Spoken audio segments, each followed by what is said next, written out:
बाबा जी एक बार अपने सत्संग में एक बहुत ही महत्वपूर्ण साखी सुनाते हैं। इस साखी के माध्यम से बाबा जी समझाते हैं कि कभी कभी हमारे जीवन में ऐसी घटनाएं घटती हैं जो हमें समझ नहीं आती। हम यह सोचने लगते हैं कि ये मेरे साथ ही क्यों हो रहा है, लेकिन इसके पीछे भगवान की कोई न कोई योजना होती है। हर घटना, चाहे वो कितनी भी बुरी लगे, अच्छे के लिए ही होती है। आज की साखी इसी गूढ़ ज्ञान को उजागर करती है। एक बार भगवान से उनका सेवक कहता है, भगवान, आप एक जगह खड़े खड़े थक गए होंगे। एक दिन के लिए मैं आपकी जगह मूर्ति बनकर खड़ा हो जाता हूँ। आप मेरा रूप धारण कर घूम आइए। भगवान मान जाते हैं, लेकिन शर्त रखते हैं कि जो भी लोग प्रार्थना करने आए, तुम बस उनकी प्रार्थना सुन लेना, कुछ बोलना नहीं। मैंने उन सभी के लिए योजना बनाकर रखी है। सेवक मान जाता है। सबसे पहले मंदिर में एक व्यापारी आता है और कहता है, भगवान, मैंने एक नया कारखाना डाला है, उसे खूब सफल करना। वह माथा टेकता है तो उसका बटुआ नीचे गिर जाता है। वह बिना बटुआ लिए ही चला जाता है। सेवक बेचैन हो जाता है। वह सोचता है कि रोककर उसे बताए कि उसका पर्स गिर गया है, लेकिन शर्त की वजह से वह नहीं कह पाता। इसके बाद एक गरीब आदमी आता है और भगवान को कहता है कि घर में खाने को कुछ भी नहीं है, हमारी मदद करो।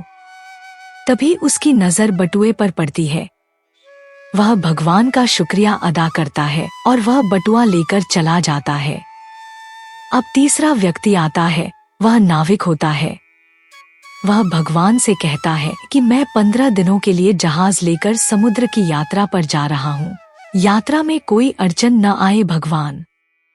तभी पीछे से व्यापारी पुलिस के साथ आता है और कहता है कि मेरे बाद ये नाविक आया है और इसी ने मेरा बटुआ चुराया है।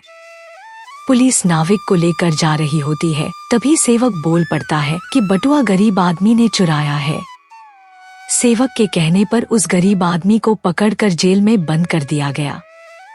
रात को भगवान आते हैं तो सेवक खुशी खुशी पूरा किस्सा बताता है। भगवान कहते हैं, तुमने किसी का काम बनाया नहीं, बल्कि बिगाड़ा है। वह व्यापारी गलत धंधे करता है। अगर उसका बटुआ गिर भी गया तो उसे फर्क नहीं पड़ता।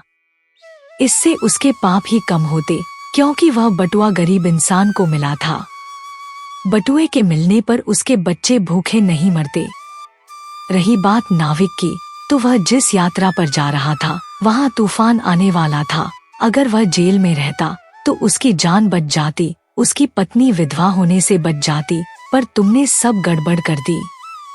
कई बार हमारे जीवन में भी ऐसी समस्याएं आती है जब हमें लगता है कि ये मेरे साथ ही क्यों हुआ, लेकिन इसके पीछे भगवान की योजना होती है। इस कहानी को याद करना और सोचना कि जो भी होता है अच्छे के लिए होता है। इस साखी के माध्यम से बाबा जी यह समझाते हैं कि जीवन में जो भी घटनाएं घटती हैं, चाहे वे हमारे समझ में आए या नहीं, उनके पीछे भगवान की कोई न कोई योजना होती है। हमें अपने जीवन में घटित होने वाली हर घटना को सकारात्मक दृष्टिकोण से देखना चाहिए और यह विश्वास रखना चाहिए कि जो भी होता है वह अच्छे के लिए ही होता है। यह वीडियो अच्छी लगी हो तो इसे कम से कम 10 लोगों के साथ शेयर जरूर कीजिएगा। एक बार फिर लौटेंगे एक नई अपडेट के साथ, तब तक के लिए राधा स्वामी जी।